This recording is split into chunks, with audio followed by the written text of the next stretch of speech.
dan ibu semua. Apa kabar hari ini? Semoga selalu dalam keadaan sehat dan penuh semangat ya. Terima kasih banyak sudah berkunjung dan meluangkan waktu di video ini.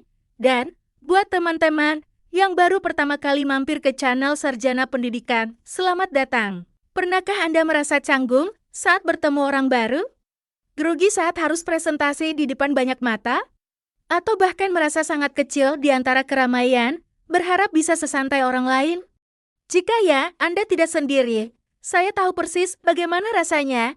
Ada satu momen memalukan yang jadi titik balik saya di video ini. Saya akan berbagi perjalanan saya mengatasi rasa malu itu, dan bagaimana Anda juga bisa membangun kepercayaan diri yang lebih kuat. Tetaplah bersama saya. Apakah rasa malu sering membuat Anda kehilangan kesempatan? Merasa sulit untuk bersinar karena terlalu fokus pada apa yang orang lain pikirkan? Kabar baiknya, kepercayaan diri itu bukan bakat, tapi keterampilan yang bisa dilatih, seperti otot. Di video ini, saya akan mengajak Anda menyelami bagaimana saya sendiri menghadapi dan mengatasi rasa malu yang mendalam, bahkan dari pengalaman paling tidak menyenangkan sekalipun. Anda akan belajar tentang penerimaan diri, langkah-langkah bertahap, dan 3 kebiasaan ampuh yang akan membantu Anda melepaskan diri dari belenggu rasa malu. Siap untuk perubahan? Nah, sebelum kita masuk ke pembahasan inti yang akan membuka mata kita, saya ingin tahu nih, dari kota mana teman-teman hebat menonton video ini? Silakan tulis di kolom komentar ya. Jangan lupa juga untuk like video ini dan subscribe ke channel Sarjana Pendidikan. Jangan lupa juga tonton video kami yang lain, agar teman-teman hebat tidak ketinggalan berbagai tipe dan ilmu terbaru dari kami. Sekarang, mari kita bahas perjuangan dengan rasa malu. Rasa malu adalah emosi universal yang seringkali menjebak kita dalam lingkaran ketidaknyamanan dan kecemasan, terutama dalam situasi sosial. Bayangkan Anda berada di sebuah pesta, melihat sekelompok orang sedang asik berbincang, namun kaki Anda terpaku, lidah terasa keluh. Badan pikiran dipenuhi ketakutan akan penilaian. Anda ingin bergabung, ingin berinteraksi, namun sensasi jantung berdebar kencang, dan keringat dingin menghentikan langkah Anda. Perasaan ini diperparah ketika harus berbicara di depan umum, seperti presentasi di kelas atau rapat kantor. Mata audiens terasa menghakimi, membuat Anda merasa sangat kecil dan tidak berarti, berharap bisa memiliki keberanian seperti orang lain yang tampil santai dan percaya diri. Ini adalah gambaran nyata dari perjuangan internal yang dialami banyak individu pemalu. Titik balik, mengubah rasa malu menjadi kekuatan. Seringkali, perubahan besar dalam hidup kita dipicu oleh sebuah titik balik yang tak terduga, sebuah momen yang begitu kuat, hingga memaksa kita untuk menghadapi kenyataan dan memilih arah yang berbeda. Bagi banyak orang yang bergumul dengan rasa malu, titik balik ini bisa datang dari pengalaman yang sangat tidak nyaman atau memalukan. Bayangkan seorang mahasiswa bernama Budi yang selalu menghindari presentasi kelompok. Suatu hari, ia terpaksa menjadi presenter utama karena teman kelompoknya mendadak sakit. Di tengah presentasi, suaranya bergetar, ia lupa materi, dan beberapa teman mulai saling berbisik. Momen itu terasa seperti bencana, sebuah rasa malu yang sangat memalukan di depan banyak orang. Namun, justru dari pengalaman pahit inilah, Budi menyadari bahwa ia sudah muak terperangkap dalam rasa malunya. Ia sadar, jika tidak ada yang berubah, ia akan terus kehilangan kesempatan, dan potensinya tidak akan pernah terlihat. Pengalaman memalukan semacam itu, meskipun menyakitkan, seringkali menjadi katalisator bagi perubahan yang positif. Budi menyadari bahwa hidupnya tidak bisa terus-menerus dikendalikan oleh rasa takut dan kecemasan sosial. Ia melihat teman-temannya berbicara dengan percaya diri, mengambil kesempatan. Dan ia merasa tertinggal. Kejadian presentasi itu, meskipun terasa seperti kegagalan total, justru membangkitkan tekad kuat dalam dirinya. Ini bukan lagi tentang sekadar merasa malu, tetapi tentang muak dengan dampak rasa malu itu terhadap hidup dan potensinya. Momen ini menjadi peringatan bahwa, jika ia tidak melakukan sesuatu, rasa malu akan terus menghambatnya untuk mencapai impian dan tujuannya. Dari titik balik itulah, sebuah perjalanan baru dimulai. Budi, misalnya, memutuskan untuk mencari bantuan, membaca buku tentang kepercayaan diri, dan mulai bergabung dengan klub debat kampus, meskipun awalnya sangat takut. Dia mengambil langkah-langkah kecil namun konsisten untuk menghadapi ketakutannya. Momen presentasi yang memalukan itu, yang dulunya terasa seperti akhir dunia, kini diubah menjadi permulaan. Ini menjadi bukti nyata bagaimana pengalaman yang paling tidak menyenangkan sekalipun bisa menjadi fondasi untuk membangun kekuatan dan keberanian, asalkan kita memiliki kemauan untuk melihatnya sebagai sebuah titik balik dan mengambil tindakan nyata untuk berubah. Jalan menuju kepercayaan diri. Membangun kepercayaan diri adalah sebuah perjalanan transformatif yang seringkali dimulai dengan langkah paling fundamental, penerimaan diri. Ini berarti memahami dan mengakui rasa malu atau ketidakamanan yang kita miliki, bukan dengan penghakiman, melainkan dengan empati. Bayangkan seorang mahasiswa bernama Ayu yang selalu merasa cemas saat harus berbicara di depan kelas. Awalnya, ia menyalahkan dirinya sendiri karena merasa pemalu dan sering membandingkan diri dengan teman-temannya yang lebih vokal. Namun, setelah menyadari bahwa rasa malu adalah bagian dari dirinya saat itu, ia memutuskan untuk tidak membiarkan hal itu mendefinisikan dirinya sepenuhnya. Ayu menerima bahwa ia adalah seorang individu yang berproses dan penerimaan ini menjadi fondasi penting untuk membuka pintu menuju perubahan, alih-alih terus-menerus menyangkal atau memerangi emosinya sendiri. Ia mulai menyadari bahwa ia punya potensi untuk berkembang. Meskipun harus memulai dari titik di mana ia merasa tidak nyaman. Setelah penerimaan diri, langkah selanjutnya adalah pembelajaran bertahap. Ini adalah proses yang sabar, di mana kita mulai melatih diri dalam situasi yang aman dan terkendali sebelum melangkah ke tantangan yang lebih besar. Bagi Ayu, ini berarti ia mulai berlatih berbicara di depan cermin. Lalu mencoba berpartisipasi lebih aktif dalam diskusi kelompok kecil bersama teman-teman dekatnya. Ia juga berlatih merekam dirinya sendiri saat berbicara, lalu menonton ulang untuk mengevaluasi dan memperbaiki. Kunci utamanya adalah belajar bagaimana berkomunikasi tanpa takut ditolak atau salah.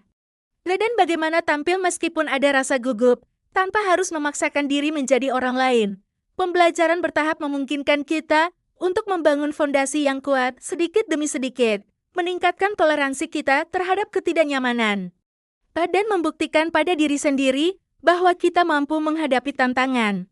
Penting untuk dipahami bahwa kepercayaan diri itu dilatih, bukan bawaan. Sama seperti otot yang menjadi kuat, karena latihan teratur, kepercayaan diri juga berkembang melalui pengalaman dan pengulangan. Kita sering melihat orang yang percaya diri dan berpikir mereka terlahir seperti itu. Padahal kenyataannya, banyak dari mereka juga pernah mengalami kegugupan, kegagalan, dan keraguan diri. Ambil contoh seorang pebisnis sukses bernama Rio. Awalnya, ia sangat takut melakukan presentasi di hadapan investor. Ia sering merasa gugup hingga gemetar dan buntu ide, bahkan sampai keringat dingin membasahi telapak tangannya. Namun, Rio tidak menyerah. Ia terus berlatih, mencari mentor, dan bahkan sengaja mendaftarkan diri untuk presentasi di berbagai forum kecil yang kurang formal terlebih dahulu. Setiap kali gagal atau merasa gugup, ia belajar dari pengalamannya dan mencoba lagi dengan pendekatan yang berbeda. Kegagalan tidak membuatnya berhenti, melainkan menjadi pelajaran berharga yang membentuk ketahanan mental dan keyakinannya. Perjalanan Rio ini menunjukkan bahwa kepercayaan diri adalah hasil dari akumulasi pengalaman positif dan kemampuan untuk bangkit dari kegagalan. Dengan terus melangkah keluar dari zona nyaman, berlatih secara konsisten, dan belajar dari setiap interaksi, seseorang akan menemukan bahwa mereka secara bertahap menjadi lebih nyaman dan yakin pada kemampuan mereka sendiri. Kepercayaan diri bukanlah ketiadaan rasa takut, melainkan kemampuan untuk bertindak, meskipun rasa takut itu ada. Ini adalah bukti bahwa setiap orang, termasuk Anda, memiliki potensi untuk mengembangkan kepercayaan diri yang kuat melalui dedikasi dan latihan yang berkelanjutan. Perjalanan berkelanjutan, keberanian menjadi diri sendiri. Mengatasi rasa malu dan membangun kepercayaan diri bukanlah tujuan akhir, melainkan sebuah perjalanan berkelanjutan. Bahkan setelah melalui proses panjang, seseorang mungkin masih merasakan sedikit kegugupan atau kecemasan dalam situasi tertentu.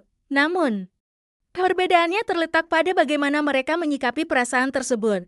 Pembicara dalam konteks ini telah mencapai titik di mana mereka tidak lagi merasa perlu untuk menjadi sempurna.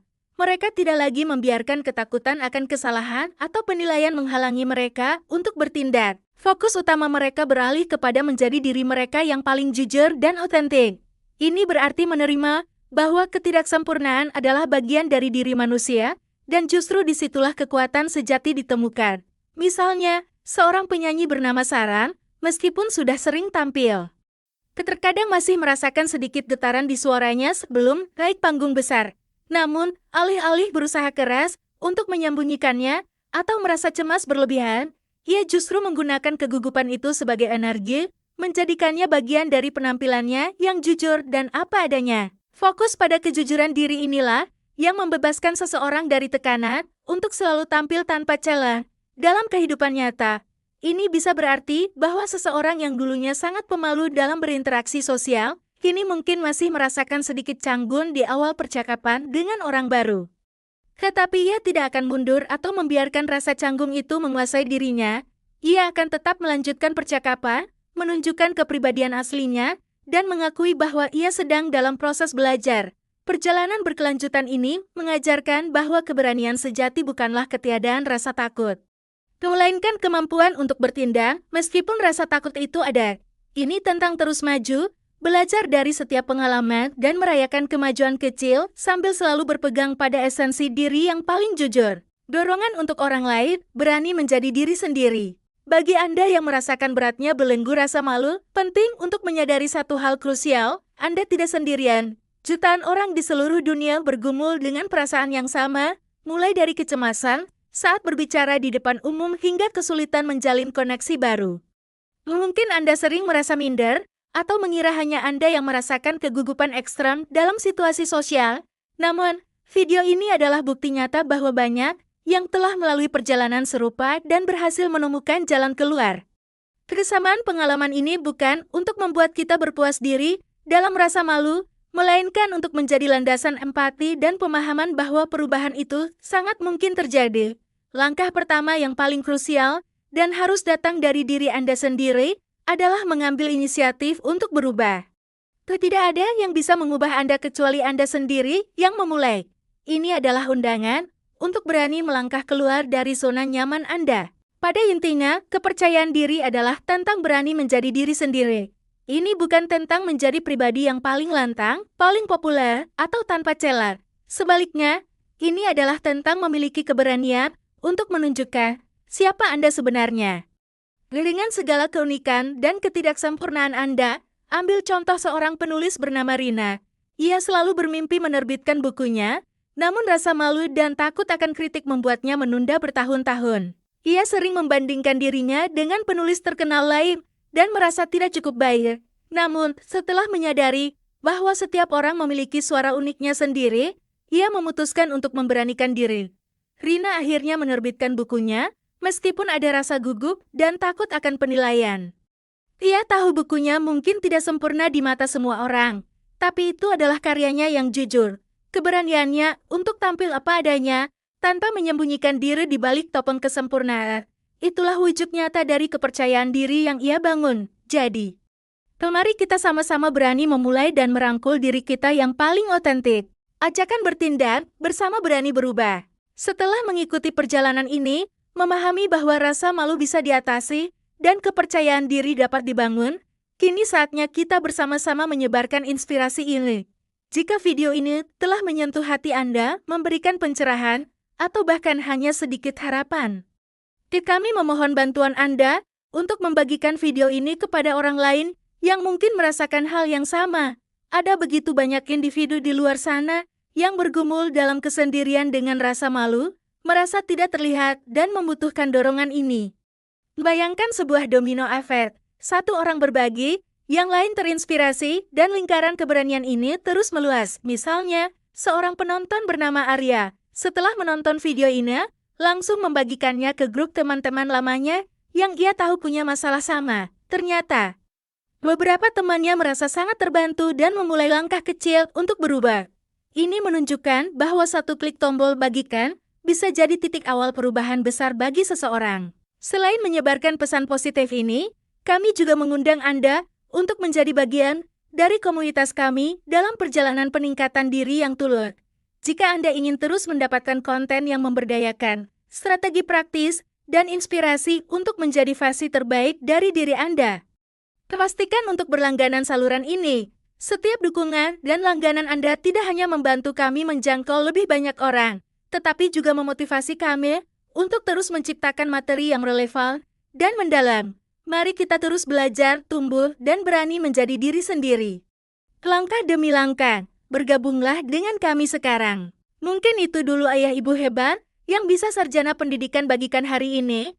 Bantu koreksi di kolom komentar ya jika ada penjelasan Sarjana Pendidikan yang keliru. Ayo bersama-sama tingkatkan channel Sarjana Pendidikan untuk ilmu yang lebih bermanfaat lagi. Jangan lupa like dan subscribe. Terima kasih.